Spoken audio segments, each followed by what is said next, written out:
as we approached, and I heard the gentleman, your guest, mentioned something about a dog. Yeah, a dog that was no dog. Yeah. Well, this was a rabbit, and it was the size of a dog. I mean, I'd say a medium-sized dog. It was all white and had a black leg. Its left leg was black with a black foot. In other words, it was like that was the only black on it. As we approached, because I guess we were here. We were going to go check it out. A little spooked. I'm pretty sure, as I remember, we had spooked ourselves a little bit. Uh-huh. As we approached, this thing turned on us and literally stood us off like a watchdog.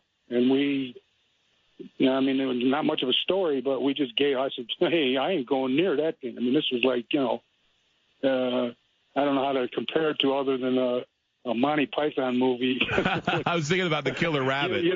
Kyle Banner. Exactly. Kyle Banner. I mean, I swear to God, this thing I thought was going to kill us. It had, the eyes weren't red per se. They were, kind of red, I guess, but they weren't like glowing red or frightening red like you would see in some photo or a painting. Or I want to ask a quick question before we go to the break. Joe brings up this animal. Sure. Is this indication, Paul? Is this indication of perhaps an odd familiar that perhaps was some sort of a mutant or something that was seen by Mr. Bell, John Bell?